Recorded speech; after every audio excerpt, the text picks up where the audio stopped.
ಅವಳ ಅಸಲಿ ಹೆಸರು ಅಡೆಲೈನ್ ಬೋಮನ್. ಸಖತ್ ಇಂಟೆಲಿಜೆಂಟ್, ಕ್ಲಾಸಿ ಮತ್ತೆ ಯಾವತ್ತೂ ಕಮ್ಮಿಯಾಗದ ಒಂಥರ ಚಾರ್ಮ್ ಅವಳಲ್ಲಿದೆ. ಸದ್ಯಕ್ಕೆ ಅವಳು ಜೆನ್ನಿಫರ್ ಅನ್ನೋ ಹೆಸರಲ್ಲಿ ಓಡಾಡ್ತಿದ್ದಾಳೆ. ಹೌದು, 10 ದಶಕಗಳಿಂದ ಅವಳು ಹಿಂಗೆ ಬೇರೆ ಬೇರೆ ಸುಳ್ಳು ಹೆಸರುಗಳನ್ನ ಇಟ್ಕೊಂಡೇ ಬರ್ತಿದ್ದಾಳೆ. ಯಾಕಂದ್ರೆ ಅಡೆಲೈನ್ ಹುಟ್ಟಿದ್ದು 1908ರಲ್ಲಿ. ಚಿಕ್ಕ ವಯಸ್ಸಲ್ಲೇ ಒಬ್ಬ ಹ್ಯಾಂಡ್ಸಮ್ ಇಂಜಿನಿಯರ್ ಜೊತೆ ಅವಳ ಮದುವೆಯಾಗಿ ಫ್ಲೆಮಿಂಗ್ ಅನ್ನೋ ಮುದ್ದಾದ ಮಗಳು ಕೂಡ ಹುಟ್ಟಿದ್ಲು. ಆದ್ರೆ ಒಂದು ಕೆಟ್ಟ ಆಕ್ಸಿಡೆಂಟ್ನಲ್ಲಿ ಅವಳ ಗಂಡ ತೀರ್ಕೊಳ್ತಾನೆ. ಆಮೇಲೆ ಒಂದು ಚಳಿಗಾಲದ ರಾತ್ರಿ ಹಿಮ ಬೀಳೋ ರಸ್ತೆಯಲ್ಲಿ ಕಾರ್ ಡ್ರೈವ್ ಮಾಡ್ಕೊಂಡು ಹೋಗ್ಬೇಕಾದ್ರೆ ಅವಳ ಕಾರ್ ಒಂದು ಹಳೆ ಬ್ರಿಡ್ಜ್ಗೆ ಡಿಕ್ಕಿ ಹೊಡೆದು ಮಂಜುಗಡ್ಡೆಯಂತಿದ್ದ ನದಿಗೆ ಬಿತ್ತು. ಅವಳ ಬಾಡಿ ಟೆಂಪರೇಚರ್ ಫುಲ್ ಡ್ರಾಪ್ ಆಗಿ ಹಾರ್ಟ್ ಬೀಟ್ ಕೂಡ ನಿಂತೇ ಹೋಯ್ತು.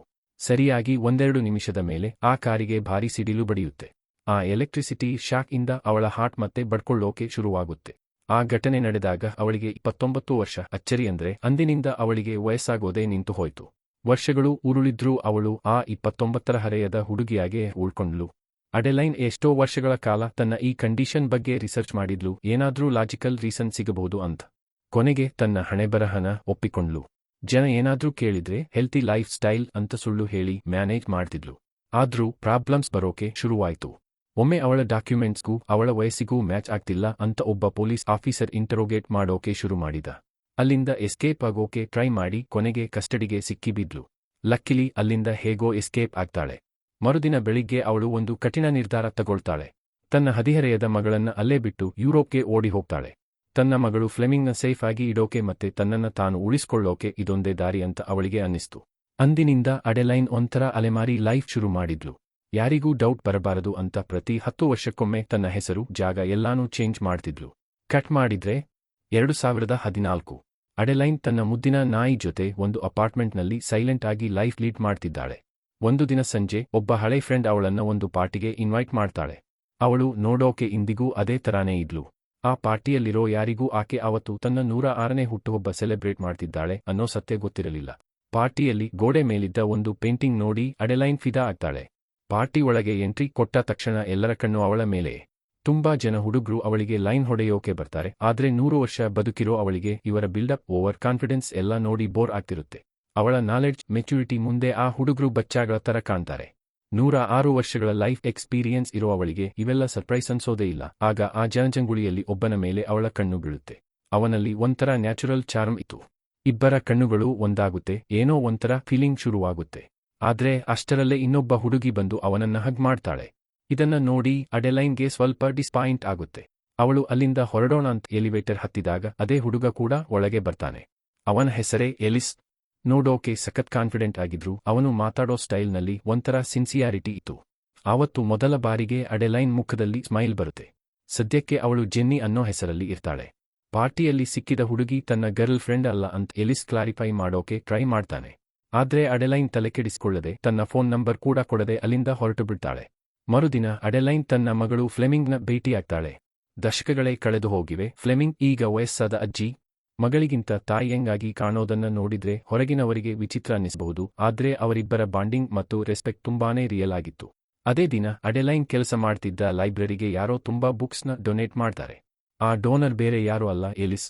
ಅವಳನ್ನ ಮೀಟ್ ಮಾಡೋಕೆ ಅವನೇ ಮಾಡಿದ ಪ್ಲಾನ್ ಇದು ಅಂತ ಕ್ಲಿಯರ್ ಆಗಿ ಗೊತ್ತಾಗ್ತಿತ್ತು. ಇದು ಅವರಿಬ್ಬರ ಸೆಕೆಂಡ್ ಮೀಟಿಂಗ್ ಆದ್ರೂ ಅಡೆಲೈನ್ ಸ್ವಲ್ಪ ರಿಸರ್ವ್ಡ್ ಆಗೇ ಇರ್ತಾಳೆ. ಎಲಿಸ್ ಅವಳನ್ನ ಯಾವುದಾದ್ರೂ ಹೊಸ ಜಾಗಕ್ಕೆ ಕರ್ಕೊಂಡು ಹೋಗ್ತೀನಿ ಅಂತ ಪ್ರಾಮಿಸ್ ಮಾಡಿದ್ರು. ಅವಳು ಇಂಟರೆಸ್ಟ್ ತೋರಿಸಲ್ಲ. ಕೊನೆಗೆ ನೀನು ನನ್ನ ಜೊತೆ ಡೇಟ್ಗೆ ಬರಲ್ಲ ಅಂದ್ರೆ ಈ ಗಿಫ್ಟ್ನೆಲ್ಲ ವಾಪಸ್ ತಗೊಂಡು ಹೋಗ್ತೀನಿ ಅಂತ ಬ್ಲಾಕ್ ಮೇಲ್ ಮಾಡ್ತಾನೆ. ಲೈಬ್ರರಿಗೋಸ್ಕರ ಅವಳು ಮನಸ್ಸಿಲ್ಲದ ಮನಸ್ಸಿಂದ ಡೇಟ್ಗೆ ಒಪ್ಕೋತಾಳೆ. ಅವಳಿಗೆ ಸರ್ಪ್ರೈಸ್ ಆಗೋ ತರ ಎಲಿಸ್ ನಿಜವಾಗ್ಲೂ ಅವಳನ್ನ ಒಂದು ಡಿಫರೆಂಟ್ ಜಾಗಕ್ಕೆ ಕರ್ಕೊಂಡು ಹೋಗ್ತಾನೆ. ಅದೇ ಒಂದು ಹಳೆ ಗೋಲ್ಡ್ ಮೈನ್ ಟನೆಲ್. 100 ವರ್ಷಕ್ಕೂ ಹೆಚ್ಚು ಕಾಲ ಬದುಕಿದ್ರು ಅವಳು ಆ ಜಾಗನ ನೋಡಿರಲಿಲ್ಲ. ಆ ಎಕ್ಸ್ಪೀರಿಯನ್ಸ್ ಅವಳ ಮನಸ್ಸನ್ನ ಸ್ವಲ್ಪ ಕರಗಿಸು. ಅವಳು ಅವನ ಜೊತೆ ಫ್ರೀ ಆಗಿ ಮಾತಾಡೋಕೆ ಶುರು ಮಾಡ್ತಾಳೆ. ಡೇಟ್ ಮುಗಿಯೋ ಟೈಮಲ್ಲಿ ತಾನು ಬೇರೆ ಊರಿಗೆ ಶಿಫ್ಟ್ ಆಗ್ತಿದ್ದೀನಿ ಅಂತ ಅವಳು ಹೇಳ್ತಾಳೆ. ಆದ್ರೆ ಎಲಿಸ್ ಓವರ್ ಪೊಸೆಸಿವ್ ಆಗದೆ ಕೂಲ್ ಆಗೇ ಇರ್ತಾನೆ. ಮರುದಿನ ಸಂಜೆ ಅವರಿಬ್ಬರು ಎಲಿಸ್ ಮನೆಯಲ್ಲಿ ಮತ್ತೆ ಮೀಟ್ ಆಗ್ತಾರೆ. ವಾತಾವರಣ ಸಖತ್ ರೊಮ್ಯಾಂಟಿಕ್ ಆಗಿರುತ್ತೆ. ಅವನೇ ಸ್ವತಃ ಅಡುಗೆ ಮಾಡಿರ್ತಾನೆ. ವೈನ್ ಕುಡಿತ, ನಕ್ಷತ್ರಗಳ ಬಗ್ಗೆ ಸ್ಟಡಿ ಮಾಡೋ ತನ್ನ ಅಪ್ಪನ ಆಸ್ಟ್ರೋನಾಮರ್ ಬಗ್ಗೆ ಹಾಗೆ ಹೀಗೆ ಅಂತ ಏನೇನೋ ಮಾತಾಡ್ತಿರ್ತಾರೆ. ಮಾತುಕತೆ ಮಧ್ಯೆ ಅವನು ಮೊದಲ ಬಾರಿಗೆ ಅವಳನ್ನ ಫ್ರೆಂಚ್ ಬುಕ್ ಓದ್ತಿರಬೇಕಾದ್ರೆ ನೋಡಿದ್ದು ಅಂತ ಹೇಳ್ತಾನೆ.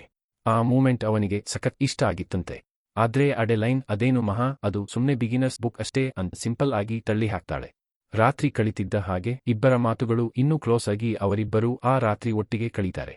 ಮರುದಿನ ಬೆಳಗ್ಗೆ ಸೂರ್ಯೋದಯದ ಟೈಮಿಗೆ ಕೆಲಸ ಇದೆ ಅಂತ ಹೇಳಿ ಅಡೆಲೈನ್ ಹೊರಟು ಬಿಡ್ತಾಳೆ. ಸ್ವಲ್ಪ ಹೊತ್ತಿನ ಮೇಲೆ ಪೋರ್ಚುಗೀಸ್ ಭಾಷೆ ಮಾತಾಡೋ ಒಬ್ಬ ಕ್ಲೈಂಟ್ ಜೊತೆ ಡೀಲ್ ಕ್ಲೋಸ್ ಮಾಡೋಕೆ ಎಲಿಸ್ ಪರದಾಡ್ತಿರ್ತಾನೆ. ಆ ಟೈಮಲ್ಲಿ ಸಡನ್ ಆಗಿ ಅಲ್ಲಿಗೆ ಬಂದ ಅಡೆಲೈನ್ ಫ್ಲೂಯೆಂಟ್ ಆಗಿ ಪೋರ್ಚುಗೀಸ್ನಲ್ಲಿ ಮಾತಾಡಿ ಆ ಪ್ರಾಬ್ಲಮ್ ಸಾಲ್ವ್ ಮಾಡ್ತಾಳೆ. ಕಾಲ್ ಕಟ್ ಆದ ತಕ್ಷಣ ಫೋನ್ ವಾಪಸ್ ಕೊಟ್ಟು ಅವನು ಏನಾದ್ರೂ ಕೇಳೋ ಮುಂಚೆನೇ ಅಲ್ಲಿಂದ ಹೊರಟು ಬಿಡ್ತಾಳೆ. ಇದರಿಂದ ಎಲಿಸ್ಗೆ ಅವಳ ಮೇಲಿದ್ದ ಕ್ಯೂರಿಯಾಸಿಟಿ ಮತ್ತೆ ಕ್ರಶ್ ಇನ್ನೂ ಜಾಸ್ತಿ ಆಗುತ್ತೆ. ಅಡೆಲೈನ್ ಮನೆಗೆ ಬರೋಷ್ಟರಲ್ಲಿ ಅವಳ ಮುದ್ದಿನ ನಾಯಿಗೆ ಹುಷಾರಿರಲ್ಲ, ಅದಕ್ಕೆ ಕಿಡ್ನಿ ಫೈಲ್ಯೂರ್ ಆಗಿದೆ ಅಂತ ಡಾಕ್ಟರ್ ಹೇಳಿದಾಗ ಅವಳಿಗೆ ತುಂಬಾನೇ ದುಃಖ ಆಗುತ್ತೆ. ಅಷ್ಟರಲ್ಲೇ ಎಲಿಸ್ ಹೂವಿನ ಗುಚ್ಛ ಹಿಡ್ಕೊಂಡು ಅವಳ ಅಪಾರ್ಟ್ಮೆಂಟ್ಗೆ ಬರ್ತಾನೆ. ಆದ್ರೆ ಅವಳಿಗಿದು ಕಂಫರ್ಟ್ ಅನ್ನಿಸೋ ಬದಲು ಒಂಥರ ಕನ್ಫ್ಯೂಷನ್ ಶುರುವಾಗುತ್ತೆ. ಯಾರ್ ಜೊತೆನೂ ಕ್ಲೋಸ್ ಆಗಬಾರದು ಅನ್ನೋ ಹಳೆ ಭಯ ಮತ್ತೆ ಕಾಡಿ ಅವನಿಂದ ದೂರ ಆಗೋಕೆ ಡಿಸೈಡ್ ಮಾಡ್ತಾಳೆ. ಆಮೇಲೆ ಅವಳು ತನ್ನ ಮಗಳು ಫ್ಲೆಮಿಂಗ್ನ ಭೇಟಿಯಾದಾಗ ಫ್ಲೆಮಿಂಗ್ ಅವಳ ಲವ್ ಲೈಫ್ ಬಗ್ಗೆ ಸಾಫ್ಟ್ ಆಗಿ ಮಾತಾಡ್ತಾಳೆ. ಹೀಗೆ ಓಡಿ ಹೋಗೋದನ್ನ ಬಿಟ್ಟು ತನ್ನ ತಾಯಿ ಎಲ್ಲರ ತರ ನಾರ್ಮಲ್ ಆಗಿ ಲೈಫ್ ಎಂಜಾಯ್ ಮಾಡ್ಬೇಕು, ಯಾರಿಗಾದ್ರೂ ಲವ್ ಮಾಡ್ಬೇಕು ಅಂತ ಹೇಳ್ತಾಳೆ. ನಿನ್ನ ಸೀಕ್ರೆಟ್ಸ್ನ ಹುಡುಕೊಂಡು ಬರ್ತಿದ್ದೋರೆಲ್ಲ ಯಾವತ್ತೋ ಸತ್ತು ಹೋದ್ರು, ಇನ್ನೇನು ಭಯ ಅಂತ ಧೈರ್ಯ ತುಂಬುತ್ತಾಳೆ. ಕೊನೆಗೂ ಅಡೆಲೈನ್ ತನಗೆ ಒಬ್ಬ ಹುಡುಗ ಸಿಕ್ಕಿದ್ದಾನೆ ಅನ್ನೋ ಸತ್ಯ ಒಪ್ಕೋತಾಳೆ. ಆದ್ರೆ ಅವಳು ಅವನನ್ನ ಟ್ರೀಟ್ ಮಾಡಿದ ರೀತಿ ಕೇಳಿ ಫ್ಲೆಮಿಂಗ್ಗೆ ಬೇಜಾರಾಗುತ್ತೆ. ಕೊನೆಗೆ ಎಲಿಸ್ ಹತ್ರ ಸಾರಿ ಕೇಳಿ ಮತ್ತೆ ಅವನ ಜೊತೆ ಟಚ್ನಲ್ಲಿ ಇರೋಕೆ ಅಡೆಲೈನ್ ಒಪ್ಕೋತಾಳೆ. ಮರುದಿನ ರಾತ್ರಿ ಅವಳು ಅವನ ಹತ್ರ ಹೋಗಿ ಸಾರಿ ಕೇಳ್ತಾಳೆ. ಎಲಿಸ್ ಈಗ ಅವಳ ಜೊತೆ ಎಮೋಷನಲ್ ಆಗಿ ತುಂಬಾನೇ ಕನೆಕ್ಟ್ ಆಗಿದ್ದ. ಈ ಸಲ ಅಡೆಲೈನ್ ಅವನದೇ ಟ್ರಿಕ್ ಯೂಸ್ ಮಾಡ್ತಾಳೆ. ನೀನೆಂದು ನೋಡಿರದ ಜಾಗಕ್ಕೆ ಕರ್ಕೊಂಡು ಹೋಗ್ತೀನಿ ಅಂತ ಪ್ರಾಮಿಸ್ ಮಾಡ್ತಾಳೆ. ಅವನು ಓಕೆ ಅಂತಾನೆ. ಆ ಜಾಗ ಒಂದು ವಿಂಟೇಜ್ ಮ್ಯೂಸಿಯಂ ಆಗಿತ್ತು. ಸ್ಟಾರ್ಟಿಂಗ್ನಲ್ಲಿ ಅವನಿಗೆ ಬೋರ್ ಅನ್ನಿಸಿದ್ರು ಅಲ್ಲಿನ ಪ್ರೆಸೆಂಟೇಷನ್ ಶುರುವಾದಾಗ ಮೂಡ್ ಫುಲ್ ಚೇಂಜ್ ಆಗುತ್ತೆ. ಈ ಮೀಟಿಂಗ್ನಲ್ಲಿ ಅಡೆಲೈನ್ ತನ್ನ ಬಗ್ಗೆ ಮುಂಚೆಗಿಂತ ಜಾಸ್ತಿನೇ ಶೇರ್ ಮಾಡ್ಕೋತಾಳೆ. ಕೋಇನ್ಸಿಡೆನ್ಸ್ ಅಂದ್ರೆ ಅದೇ ವಾರ ಎಲಿಸ್ನ ಪೇರೆಂಟ್ಸ್ದು 40ನೇ ವೆಡ್ಡಿಂಗ್ ಆನಿವರ್ಸರಿ ಇರುತ್ತೆ. ಆ ಫಂಕ್ಷನ್ಗೆ ಬರುವಂತೆ ಅವನು ಅಡೆಲೈನ್ಗೆ ಇನ್ವೈಟ್ ಮಾಡ್ತಾನೆ. ಅವರ ಮನೆಗೆ ಹೋದಾಗ ಫ್ಯಾಮಿಲಿಯವರೆಲ್ಲ ಸಖತ್ ಗ್ರ್ಯಾಂಡ್ ಆಗಿ ವೆಲ್ಕಮ್ ಮಾಡ್ತಾರೆ. ಆದ್ರೆ ಎಲಿಸ್ನ ಅಪ್ಪ ಎಂಟ್ರಿ ಕೊಟ್ಟ ತಕ್ಷಣ ಸೀನ್ ಚೇಂಜ್ ಆಗುತ್ತೆ. ಎಲಿಸ್ ಅವಳನ್ನ ಜೆನ್ನಿ ಅಂತ ಇಂಟ್ರೊಡ್ಯೂಸ್ ಮಾಡ್ತಿದ್ರೆ ವಿಲಿಯಂ ಬಾಯಿಂದ ಸಡನ್ ಆಗಿ ಅಡೆಲೈನ್ ಅನ್ನೋ ಹೆಸರು ಬರುತ್ತೆ. 1-2 ನಿಮಿಷ ಇಡೀ ರೂಮಲ್ಲಿ ಪಿನ್ ಡ್ರಾಪ್ ಸೈಲೆನ್ಸ್. ಆ ಟೆನ್ಷನ್ನ ಕಮ್ಮಿ ಮಾಡೋಕೆ ಅಡೆಲೈನ್ ಅನ್ನೋದು ನನ್ನ ಅಮ್ಮನ ಹೆಸರು ಅಂತ ಅಡೆಲೈನ್ ಸುಳ್ಳು ಹೇಳ್ತಾಳೆ. ವಿಲಿಯಂಗೆ ಸಖತ್ ಶಾಕ್ ಆಗಿರುತ್ತೆ. ತುಂಬಾ ವರ್ಷಗಳ ಹಿಂದೆ ನನಗೂ ಆ ಹೆಸರಿನ ಒಬ್ಬಳು ಪರಿಚಯ ಇದ್ಲು ಅಂತ ಹೇಳ್ತಾನೆ. ಲಂಡನ್ನಲ್ಲಿ ಅವಳ ಕಾರ್ ರಿಪೇರಿ ಬಂದಾಗ ಅವಳನ್ನ ಮೀಟ್ ಮಾಡಿದ್ದು ಅವನಿಗೆ ನೆನಪಾಗುತ್ತೆ. ಇಂಜಿನಿಯರ್ ಆಗಿದ್ದ ಅವನು ಆ ಕಾರನ್ನ ರಿಪೇರಿ ಮಾಡಿಕೊಡ್ತಾನೆ. ಆ ಪುಟ್ಟ ಭೇಟಿ ಅವರಿಬ್ಬರ ಮಧ್ಯೆ ಒಂದು ಕ್ಯೂಟ್ ಲವ್ ಸ್ಟೋರಿಗೆ ಕಾರಣ ಆಗಿತ್ತು. ಮರುದಿನ ಬೆಳಿಗ್ಗೆ ಫ್ಯಾಮಿಲಿ ಎಲ್ಲಾ ಮತ್ತೆ ಸೇರಿರ್ತಾರೆ. ತಾನು ಅಡೆಲೈನ್ನ ಫಸ್ಟ್ ಟೈಮ್ ಮೀಟ್ ಮಾಡಿದ್ದ ಸ್ಟೋರಿನ ಎಲಿಸ್ ಹೇಳ್ತಿರ್ತಾನೆ. ತನ್ನ ಗಂಡ ಇದ್ರಲ್ಲಿ ಸಿಕ್ಕಾಪಟ್ಟೆ ಇಂಟರೆಸ್ಟ್ ತೋರಿಸ್ತಿರೋದನ್ನ ನೋಡಿ ಹಾಗಾದ್ರೆ ನೀವು ಆ ಅಡೆಲೈನ್ನ ಹೆಂಗೆ ಮೀಟ್ ಆಗಿದ್ರಿ ಅಂತ ವಿಲಿಯಂ ಹೆಂಡತಿ ಕ್ಯೂರಿಯಾಸಿಟಿಯಿಂದ ಕೇಳ್ತಾಳೆ. ವಿಲಿಯಂ ಆ ಹಳೆಯ ನೆನಪನ್ನ ಬಿಚ್ಚಿದ್ದಾನೆ. ತನ್ನ ಮಗ ಹೇಳಿದ ಹಾಗೆ ಆಕೆಯು ಯೂನಿಕ್ ಮತ್ತೆ ಸಿಕ್ಕಾಪಟ್ಟೆ ಇಂಟೆಲಿಜೆಂಟ್ ಆಗಿದ್ಲು. 4 ಬೇರೆ ಬೇರೆ ಭಾಷೆಗಳನ್ನ ಲೀಲಾಜಾಲವಾಗಿ ಮಾತಾಡ್ತಿದ್ಲು ಅಂತಾನೆ. ಆ ಹಳೆ ಲವ್ ಸ್ಟೋರಿ ಕೇಳಿ ವಿಲಿಯಂ ಹೆಂಡತಿಗೆ ಸ್ವಲ್ಪ ಜೆಲಸಿ ಆಗುತ್ತೆ. ಲಕ್ಕಿಲಿ ಇದನ್ನ ಅರ್ಥ ಮಾಡಿಕೊಂಡ ವಿಲಿಯಂ ಸಾರಿ ಕೇಳಿ ಅವಳನ್ನ ತಬ್ಬಿಕೊಂಡು ಸಮಾಧಾನ ಮಾಡ್ತಾನೆ. ಮನೆ ವಾತಾವರಣ ಮತ್ತೆ ನಾರ್ಮಲ್ ಆಗುತ್ತೆ. ಆವತ್ತು ಸಂಜೆ ಫ್ಯಾಮಿಲಿ ಎಲ್ಲ ಸೇರಿ ಟ್ರಿವಿಯಾ ಗೇಮ್ ಆಡ್ತಿರ್ತಾರೆ. ವಿಲಿಯಂಗೆ ನಾಲೆಡ್ಜ್ ಜಾಸ್ತಿ ಇರೋದ್ರಿಂದ ಪ್ರತಿ ಸಲ ಅವನೇ ವಿನ್ನರ್ ಆಗ್ತಿದ್ದ. ಕ್ವೆಶ್ಚನ್ಸ್ ಎಲ್ಲ ಸಖತ್ ಟಫ್ ಆಗಿತ್ತು. ಆದ್ರೆ ಅಡೆಲೈನ್ಗೆ ಅದ್ಯಾವುದು ಕಷ್ಟನೇ ಅನ್ನಿಸಲಿಲ್ಲ. ಚಿಂದಿಯಾಗಿ ಎಲ್ಲದಕ್ಕೂ ಕಂಫರ್ಟ್ ಆಗಿ ಆನ್ಸರ್ ಮಾಡ್ತಾಳೆ. ಅವಳ ಟ್ಯಾಲೆಂಟ್ ಮತ್ತೆ ಬ್ರಿಲಿಯನ್ಸ್ ನೋಡಿ ಎಲಿಸ್ನ ಫ್ಯಾಮಿಲಿಗೆ ಫುಲ್ ಆಶ್ಚರ್ಯ ಆಗುತ್ತೆ. ಮರುದಿನ ರಾತ್ರಿ ಎಲಿಸ್ ಬ್ಯುಸಿ ಇದ್ದಾಗ ಅಡೆಲೈನ್ ಒಬ್ಬಳೇ ಗಾರ್ಡನ್ ಕಡೆ ಹೋಗ್ತಾಳೆ. ಅಲ್ಲಿ ವಿಲಿಯಂ ಸೈಲೆಂಟ್ ಆಗಿ ನಕ್ಷತ್ರಗಳನ್ನ ನೋಡ್ತಿರ್ತಾನೆ. ಅವರಿಬ್ಬರೂ ಆಕಾಶ ನಕ್ಷತ್ರಗಳ ಬಗ್ಗೆ ಮಾತಾಡ್ತಿರ್ತಾರೆ. ಆಗ ಅಡೆಲೈನ್ ಯಾಕೆ ಒಂದು ಸ್ಟಾರ್ ಪ್ರಾಜೆಕ್ಟ್ಗೆ ನನ್ನ ಅಮ್ಮನ ಹೆಸರು ಇಟ್ಟಿದ್ದೀರಾ ಅಂತ ಕೇಳ್ತಾಳೆ. ಅದಕ್ಕೆ ವಿಲಿಯಂ ಆ ಪ್ರಾಜೆಕ್ಟ್ ವರ್ಷಗಳ ಹಿಂದೆ ಹುಟ್ಟಿದ ಒಂದು ಅಪೂರ್ಣ ಪ್ರೇಮದ ಸಂಕೇತ ಅಂತ ಎಕ್ಸ್ಪ್ಲೈನ್ ಮಾಡ್ತಾನೆ. ಅವನು ಅಡೆಲೈನ್ನ ಮದುವೆ ಆಗ್ಬೇಕು ಅನ್ಕೊಂಡಿದ್ದ, ಲೈಫ್ ಲಾಂಗ್ ಜೊತೆಗಿರಲಿ ಅಂತ ಅವಳಿಗೆ ರಿಂಗ್ ತೊಡಿಸಿ ಪ್ರಪೋಸ್ ಮಾಡ್ಬೇಕು ಅಂತಿದ್ದ. ಆದ್ರೆ ಅಷ್ಟರಲ್ಲೇ ಅವಳು ಯಾರಿಗೂ ಹೇಳದೆ ಮಾಯವಾಗಿ ಬಿಟ್ಲು. ಅಲ್ಲಿಂದ ಹೋಗೋ ಮುಂಚೆ ನನ್ನ ಅಮ್ಮನು ನಿಮ್ಮನ್ನ ಅಷ್ಟೇ ಪ್ರೀತಿಸಿದ್ಲು ಅಂತ ಅಡೆಲೈನ್ ಮೆಲ್ಲಗೆ ಹೇಳ್ತಾಳೆ. ಆದ್ರೆ ರಿಯಲ್ ಆಗಿ ಅವಳು ತನ್ನ ಬಗ್ಗೆನೇ ಹೇಳ್ಕೊಳ್ತಿರ್ತಾಳೆ. ಆಮೇಲೆ ಪ್ರೈವೇಟ್ ಆಗಿ ಸಿಕ್ಕಾಗ ಎಲಿಸ್ ತನ್ನ ಫೀಲಿಂಗ್ಸ್ನ ಎಕ್ಸ್ಪ್ರೆಸ್ ಮಾಡ್ತಾನೆ. ಆದ್ರೆ ಈ ಸಲ ಅಡೆಲೈನ್ ಸ್ವಲ್ಪ ಡಿಸ್ಟೆನ್ಸ್ ಮೇಂಟೈನ್ ಮಾಡ್ತಾಳೆ. ನಾನು ಇನ್ನೂ ಈ ಮಾತುಗಳನ್ನ ಕೇಳೋಕೆ ರೆಡಿ ಇಲ್ಲ ಅಂತ ಹೇಳ್ತಾಳೆ. ಮರುದಿನ ಎಲ್ಲ ನಾರ್ಮಲ್ ಆಗಿದೆ ಅನ್ನಿಸ್ತಿರುತ್ತೆ. ಅಡೆಲೈನ್ ಮತ್ತೆ ಎಲಿಸ್ ಒಟ್ಟಿಗೆ ಟೈಮ್ ಸ್ಪೆಂಡ್ ಮಾಡ್ತಿರ್ತಾರೆ. ಆದ್ರೆ ಅವಳ ಎಡಗೈ ಮೇಲಿದ್ದ ಒಂದು ಗಾಯದ ಕಲೆ ನೋಡಿದ ತಕ್ಷಣ ವಿಲಿಯಂ ಸಡನ್ ಆಗಿ ನಿಂತ್ಬಿಡ್ತಾನೆ. ಆ ಕಲೆ ಅವನಿಗೆ ಯಾವುದೋ ನೆನಪನ್ನ ಕೆದಕುತ್ತೆ. ತಕ್ಷಣ ಸ್ಟೋರ್ ರೂಮ್ಗೆ ಓಡಿ ಹೋಗಿ ಹಳೆ ವಸ್ತುಗಳನ್ನೆಲ್ಲ ಹುಡುಕೋಕೆ ಶುರು ಮಾಡ್ತಾನೆ. ಕಾಡಿನಲ್ಲಿ ಆಕ್ಸಿಡೆಂಟ್ ಆದಾಗ ಅಡೆಲೈನ್ ಕೈಗೆ ತಾನೇ ಹೊಲಿಗೆ ಹಾಕಿದ್ದ ನೆನಪು ಅವನಿಗೆ ಬರುತ್ತೆ. ಅಲ್ಲಿ ಸಿಕ್ಕ ಒಂದು ಹಳೆ ಫೋಟೋ ಅವನ ಡೌಟ್ನ ಪಕ್ಕಾ ಮಾಡುತ್ತೆ. ತಕ್ಷಣ ವಿಲಿಯಂ ಅಡೆಲೈನ್ನ ಕಾರನ್ನ ಫಾಲೋ ಮಾಡ್ಕೊಂಡು ಹೋಗ್ತಾನೆ. ಅವಳನ್ನ ತಡೆದು ನಿಲ್ಲಿಸಿ ನಿಜ ಹೇಳಬೇಕು ಅಂತ ಡಿಮ್ಯಾಂಡ್ ಮಾಡ್ತಾನೆ. ಆ ಗಾಯದ ಕಲೆನೆ ಸಾಕ್ಷಿ, ಆ ಹೊಲಿಗೆ ಹಾಕಿದ್ದೇ ನಾನು ಅಂತಾನೆ. ಇನ್ನೆಷ್ಟು ದಿನ ಅಂತ ನಾಟಕ ಮಾಡೋಕೆ ಆಗುತ್ತೆ. ಅಡೆಲೈನ್ ಎಮೋಷನಲ್ ಆಗಿ ಬ್ರೇಕ್ ಡೌನ್ ಆಗಿ ಸಾರಿ ಕೇಳ್ತಾಳೆ. ನಿಜ ಹೇಳೋಕೆ ತನಗೆ ಭಯ ಇತ್ತು ಅಂತ ಒಪ್ಕೋತಾಳೆ. ತಾನೊಂದು ರಿಸರ್ಚ್ ಸಬ್ಜೆಕ್ಟ್ ಆಗ್ತೀನಿ, ಜನ ನನ್ನನ್ನ ವಿಚಿತ್ರವಾಗಿ ನೋಡ್ತಾರೆ, ಬೇರೆಯವರಿಗಿಂತ ಡಿಫರೆಂಟ್ ಆಗಿರೋದು ಇಷ್ಟೆಲ್ಲ ಪ್ರಾಬ್ಲಮ್ಸ್ ತರುತ್ತೆ ಅಂತ ಅವಳು ಹೆದರಿರ್ತಾಳೆ. ಅವಳ ಭಯ ನೋಡಿ ವಿಲಿಯಂಗೆ ಕೋಪ ಬರಲ್ಲ, ಬದಲಾಗಿ ಇನ್ಮುಂದೆ ಹೀಗೆ ಓಡಿ ಹೋಗೋದನ್ನ ನಿಲ್ಲಿಸು. ಎಲಿಸ್ಗೋಸ್ಕರ ಅಲ್ಲ, ನಿನಗೋಸ್ಕರ ಅಂತ ಸಾಫ್ಟಾಗಿ ಬುದ್ಧಿವಾದ ಹೇಳ್ತಾನೆ. ಆದ್ರೂ ಅಡೆಲೈನ್ಗೆ ಅದನ್ನ ಫೇಸ್ ಮಾಡೋ ಧೈರ್ಯ ಬರಲ್ಲ. ಅವಳು ಮತ್ತೆ ಅಲ್ಲಿಂದ ಓಡಿ ಹೋಗ್ತಾಳೆ. ವಿಲಿಯಂ ಅವಳನ್ನ ತಡೆದು ಕನ್ವಿನ್ಸ್ ಮಾಡೋಕೆ ಟ್ರೈ ಮಾಡ್ತಾನೆ, ಆದ್ರೆ ಅವಳು ಎಸ್ಕೇಪ್ ಆಗ್ತಾಳೆ. ಎಲಿಸ್ ಅಲ್ಲಿಗೆ ಬಂದಾಗ ನಾವಿಬ್ಬರು ಒಂದಾಗೋಕೆ ಸಾಧ್ಯವಿಲ್ಲ ಅಂತ ಬರೆದಿದ್ದ ಅಡೆಲೈನ್ನ ಲೆಟರ್ ಮಾತ್ರ ಸಿಗುತ್ತೆ.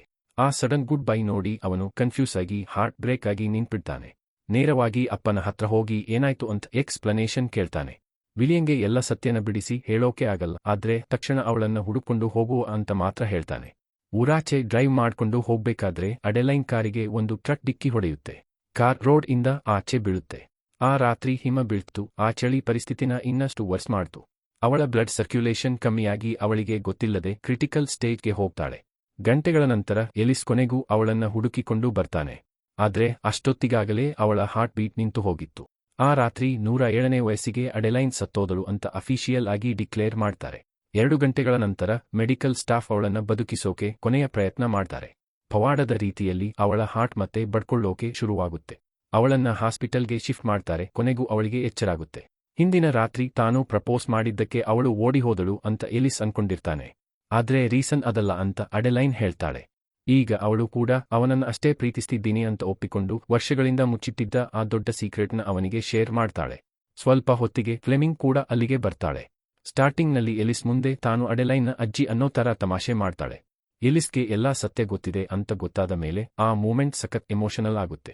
ಅವಳು ಎಲಿಸ್ನ ತಬ್ಬಿಕೊಂಡು ತಮ್ಮ ಈ ವಿಚಿತ್ರವಾದ ಪ್ರಪಂಚಕ್ಕೆ ಅವನನ್ನ ವೆಲ್ಕಮ್ ಮಾಡ್ತಾಳೆ. 1 ವರ್ಷ ಕಳೆಯುತ್ತೆ. ಲೈಫ್ ಫುಲ್ ಚೇಂಜ್ ಆಗಿದೆ. ಅಡೆಲೈನ್ ಈಗ ತನ್ನ ಹೊಸ ನಾಯಿ ಜೊತೆ ನೆಮ್ಮದಿಯಾಗಿದ್ದಾಳೆ. ಒಂದು ರಾತ್ರಿ ಅವರು ಒಂದು ಗ್ರ್ಯಾಂಡ್ ಗಾಲಾ ಪಾರ್ಟಿಗೆ ಹೋಗೋಕೆ ರೆಡಿ ಆಗ್ತಿರ್ತಾರೆ. ಅಡೆಲೈನ್ ತನ್ನ ಬ್ಯಾಗ್ ತಗೊಳ್ಳೋಕೆ ಅಂತ ರೂಮ್ಗೆ ವಾಪಸ್ ಬರ್ತಾಳೆ. ಕನ್ನಡಿ ಮುಂದೆ ಪಾಸ್ ಆಗ್ಬೇಕಾದ್ರೆ ಏನೋ ಒಂದು ಅವಳ ಕಣ್ಣಿಗೆ ಬೀಳುತ್ತೆ. 100 ವರ್ಷಗಳಲ್ಲಿ ಮೊದಲ ಬಾರಿಗೆ ಅವಳ ತಲೆಯಲ್ಲಿ ಒಂದು ಬಿಳಿ ಕೂದಲು ಕಾಣಿಸುತ್ತೆ. ಅವಳು ಕನಸಲ್ಲೂ ಎಕ್ಸ್ಪೆಕ್ಟ್ ಮಾಡದ sign ಅದಾಗಿತ್ತು. Please like and subscribe.